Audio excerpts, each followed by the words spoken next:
Welcome to today's video. So today we're gonna talk about qPCR. So what is PCR? PCR stands for polymerase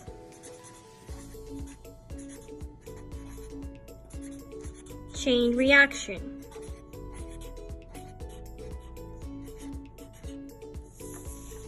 PCR is a common laboratory technique that allows us to amplify DNA. In other words, PCR allows us to obtain multiple copies of a specific DNA sequence. Before PCR was discovered, processes like gene cloning, DNA sequencing, and detection of point mutations seemed efficient and downright impossible. It wasn't until 1983 this handsome young, well, doesn't look young in this photo, but he was young before, Dr. Kary Mullis had this crazy idea of placing two primers that end up going opposite directions from each other. So one is going this way, one is going this way, targeting, getting a target DNA strand, and running that 20 to 40 times through a denaturing, annealing, and polymerization process, thus allowing amplification of the DNA that's being targeted. Now, since then, there have been many modifications of this PCR. There are different types of PCR, but today we're going to be focusing on qPCR, which stands for quantitative PCR, also known as real-time PCR. In contrast with regular PCR, it monitors DNA amplification by detecting and quantifying the amplification of the DNA sequence. The materials needed for qPCR are a DNA template sequence, which is used for amplification, DNA binding dyes, primers, which bind to the DNA template to then help the DNA polymerase to attach to the DNA as a starting point for replication. Buffers, Taq polymerase, real-time thermocycler, and dNTPs are also known as nucleotides. Now, on to methods. To perform real-time PCR, start with the basic PCR mix, then we add fluorescent levels to the PCR mix. A light source in the PCR instrument excites the fluorescence, and the camera captures the fluorescence signals.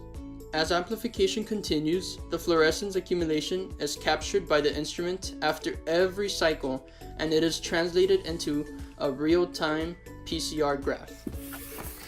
With real-time PCR, there are three amplification stages. The first stage is the exponential phase. The second stage is a linear, and the third is a plateau. In the exponential phase, the reagents are in an abundance and the PCR product doubles every cycle. In the linear phase, the reagents begin to run out and the PCR reaction slows down.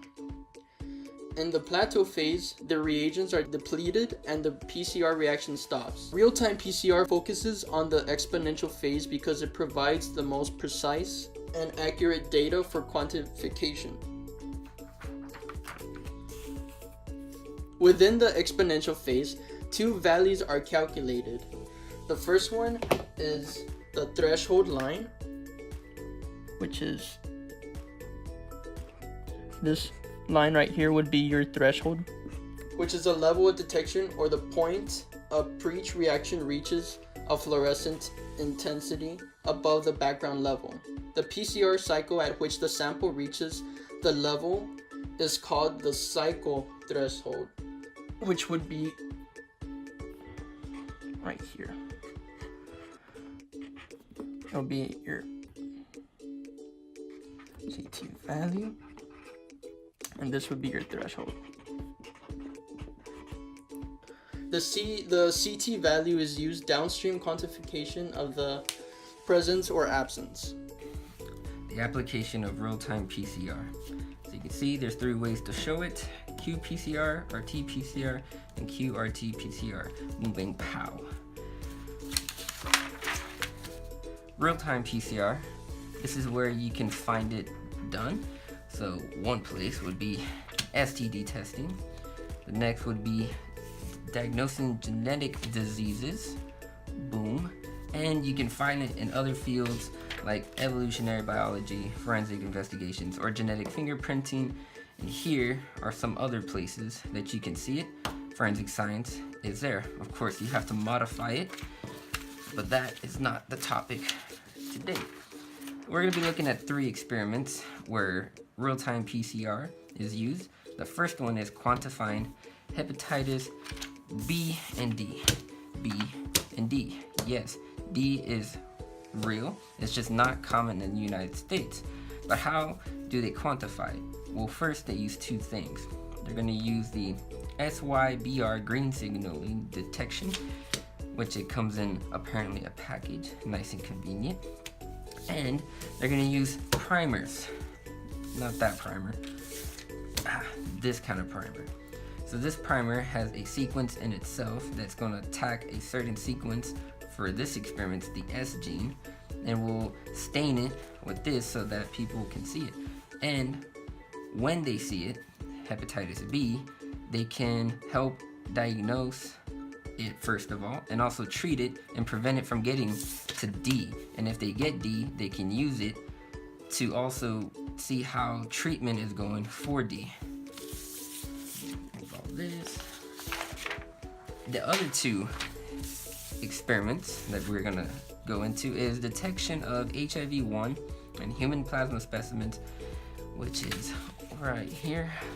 HIV-1 looks nice and gross, and proviral DNA. Just kidding. That is right here. You can see it, proviral DNA. And they're gonna use real-time PCR to go into that. But what are they gonna use? Great question. As you can see, the other way to see it, real-time PCR primers. Primers are really used, pretty much the only way to use it. They're gonna look at subtypes MONP, which the last 3 are rare, but in this study, they were mostly looking for M because it was most common. At the same time, they're gonna use a melt curve analysis, boom, which is the assessment of dissociation characteristics of double-stranded DNA when being heated. Boom. Not good. Anyways, and they're also going to use double-stranded primers that does not require target-specific fluorescent probe. On reading the qPCR, the first and most obvious way to see if exponential growth is happening is by the fluorescence in the test tube. After multiple tests or processes of qPCR, there will be more fluorescence coming out from the test tube. That's how you know the primers are creating more DNA. After this, in particular with our hepatitis B, D article, they ran it through an electrophoresis gel, which would locate the heaviest DNA strand, or where the hepatitis D, B will be located in the strand. As it runs down, the less dense or heavy the DNA strand is. If you were to turn off the lights, you would be able to see the fluorescence going through the electrophoresis gel.